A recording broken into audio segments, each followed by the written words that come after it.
And now they're going to play what? What are you going to play here? We're going to play Top Trumps. Okay, Top Trumps with your celebrity names. Yeah, so basically, Sammy will lead with a least good celebrity. I'll try and get a better one, and Rufus has to just judge who's got the best. Okay, go. Okay. I'm going to start with TV short man and apparently personality of the year, Richard Hammond. Ooh, the hamster. Yeah, Survivor of the Hamster Year. Hammond. Personality of the year, yeah, guy who nearly died near at the death. end of the year. Near death. Yeah, who I Like actually Hammond's head. loathe as well, so we're not on to a good start. Okay, go, Harry. Right, I'll see your hamster, and I'll raise you Top Shop billionaire owner and swarthy entrepreneur of the year, Sir Philip Green. Okay. No surprise. Well, no, they're fairly loathsome characters, both of those, actually. For some reason, I took against Hammond a few years ago because of his delivery style on Top Gear being really sarcastic. Which I drives once me phoned up absolutely Top Gear when I was a Speaks in that sort of manner. that slightly ironic kind of way, Exactly. which is something that you wouldn't necessarily want to do. In that kind of really ironic. Oh, he drives me mad. So Hammond is out, and Green is a fairly loathsome man because I've come across him before. But he does win this round. He does Okay. win this round. I thought he was very nice. I shook his hand. All right, so you've got a Trump Hammond from Green.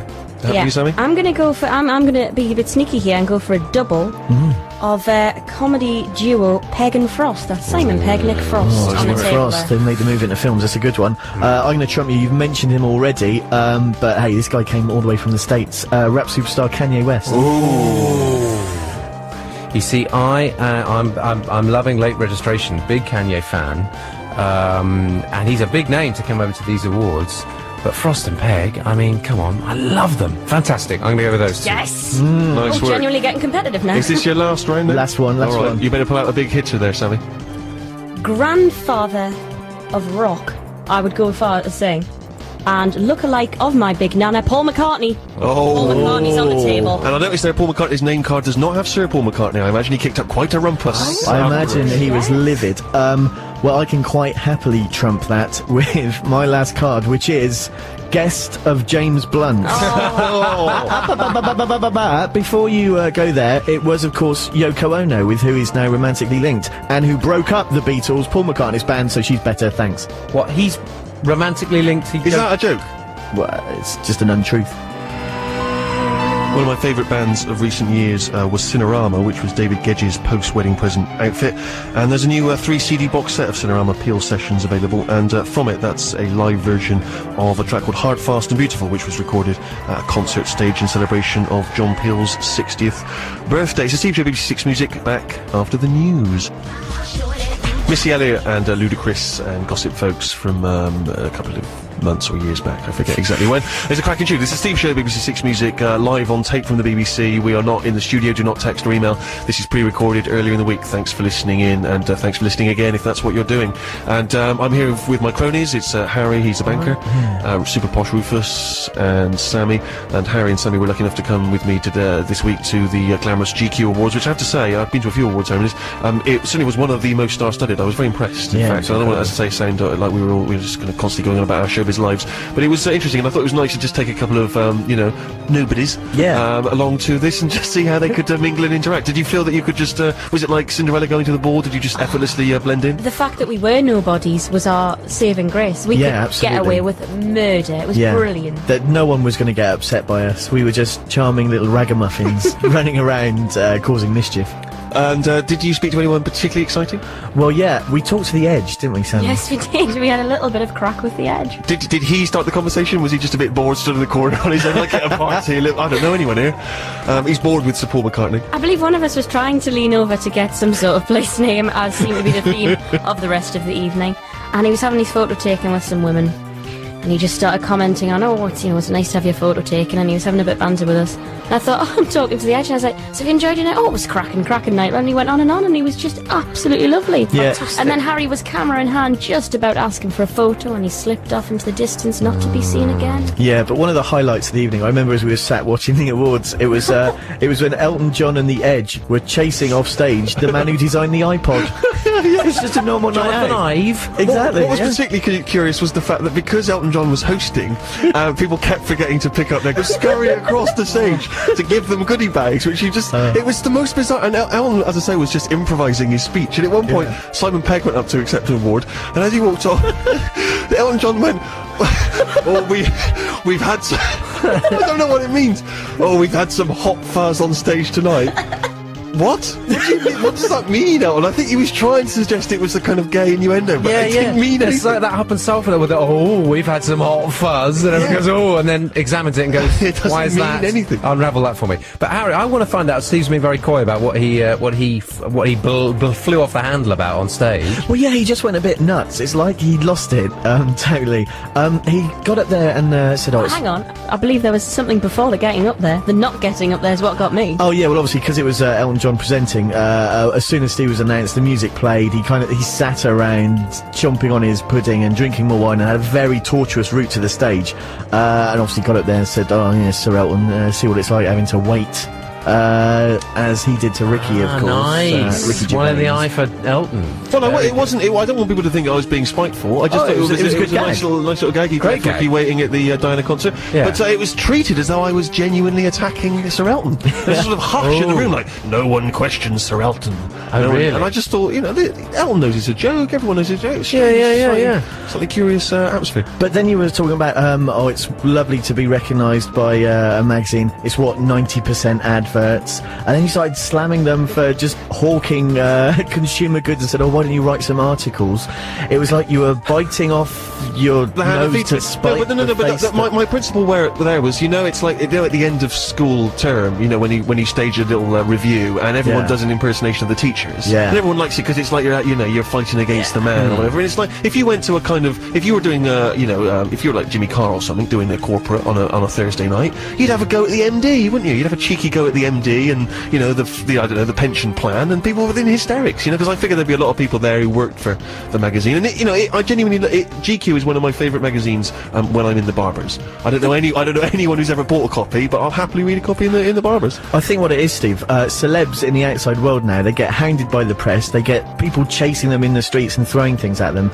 At an awards ceremony, amongst their own, they feel safe, and they don't want people to be taking them on. There was some brilliantly unnecessary rounds of applause last night, and my favourite was for Michael Caine when he said, "I've bought with my own money every edition of GQ," and everyone got up on their feet and applauded. Well done, good on you. It was bizarre. When Sir Michael Caine got up, and I like Caine, I think he's great, but Jude Law was introducing, and he read it. He said, "I'm just going to read you a list of films." He was like, 1966, or 1962, Zulu, 1963, Italian Job, 1970, The Man Who Would Be King, This Side of House Rules, and he could have read out this list of sort of carefully selected Michael Caine films. As much as I like Caine, he's made some absolute tripe. Some stinkers, yeah. Oh yeah. man alive! But to be fair to him, he always openly says that when he did Jaws 4, they said, "Why did you do it?" He said, "Because I wanted to buy another house." Yeah. And, fair enough. Yeah. But anyway, Harry, we were chatting to you just then. In case people are bored stupid now, we better have some more music. It's your choice. Yeah, I've got the Soledad Brothers. They came out of Detroit, the kind of garage scene in the late 90s. I was Wikipediaing them today to find out what they're up to. They broke up a year and a half ago. I didn't see any news on this at the time, so I'm going to treat that now as breaking news. Six Music News fans were distraught today to discover that the Soledad Brothers have apparently broken up. There's still no official words on it, but we think they have. This is the first track off their last album. It's called Truth or Consequences. What was the name of the song, Harry? Truth or Consequences by the Soledad Brothers, sounding like Primera Rolling Stones. That's a great little tune. I'm surprised I've never heard of them before. Yeah, it's a romper. And it's already too late to see them live. Apparently, breaking news, they've split up. Oh, tragic. From the album Life, that's the Cardigans and After All. And I've always enjoyed that tune very much. It seems strangely appropriate as the time is now 9:45 for us as we're pre-recording this show. So that's got us in a kind of nice, relaxed, laid-back kind of mood. I'm going to do the rest of the show like that. Thanks very much for listening. But obviously you're probably listening on a Sunday afternoon. Perhaps you're doing some hoovering or some lawn mowing. And good luck to you. Have a good time. I'm hungry now and tired. I want to go home. I wanted to apologise again to Rufus because we weren't able to take him to the Glamorous GQ Awards, but I suspect that you've done any number of glamorous and super posh things the last month or so, so you've not really missed out. Well, I'm very sorry I couldn't make the show last Sunday because I went to a super posh wedding, as you probably know. A lot of actors have weddings on Sundays because we work on Saturdays when we're employed, which I'm currently not.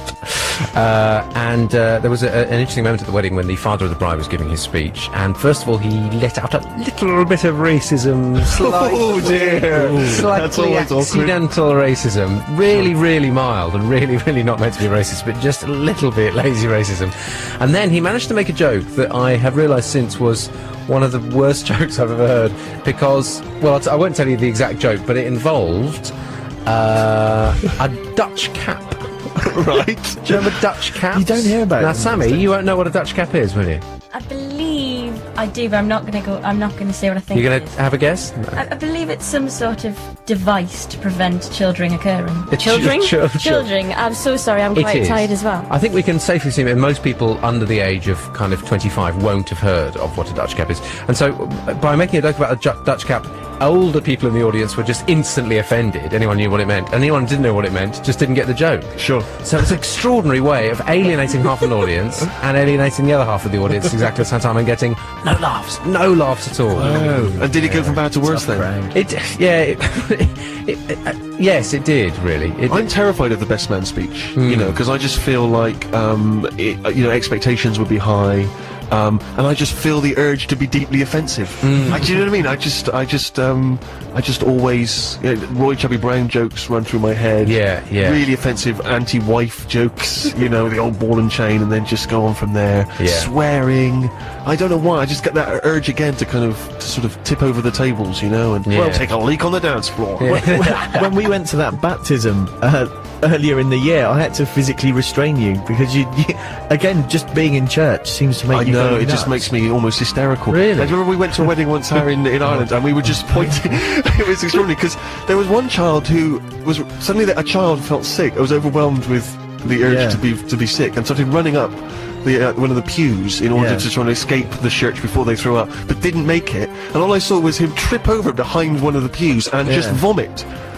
While the ceremony was going on. It was extraordinary. Of course, everyone was sidetracked by that. And then do you remember you and I? Because it was a wedding that went on. It was a good wedding, but it was kind of it was a lovely wedding, but it a went lot on. of those Catholic weddings are often very long. And so you and I took to pointing out in the various hymns words that could have a double meaning that might be construed as having double entendre. And we were corpsing, weren't we? We were It just was in awful. hysterics, And of course, it was so quiet and reverential. It's such a very deep religious moment, and we were just awful. And at one point you did point out a word like shaft or something, and I just went, during the ceremony.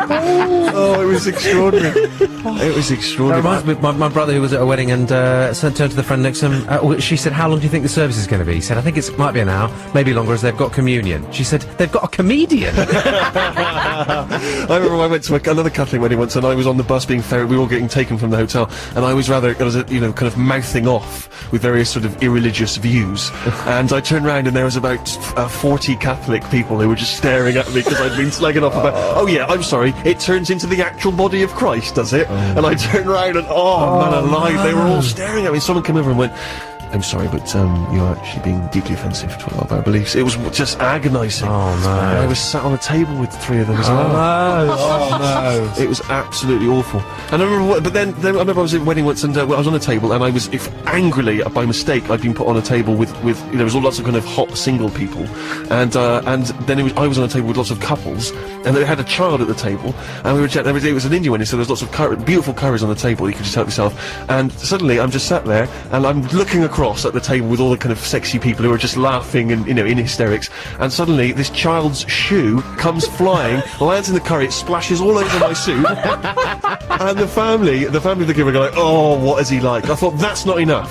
That's not enough to just laugh it off. I want you to lick this soup, this curry off of my clothes, and then to take the child out and and reprimand it Have severely. it destroyed. Yeah. Oh, it's furious. Humanely destroyed. From Oakland, California, that's soul band Tower of Power and a track from their 1974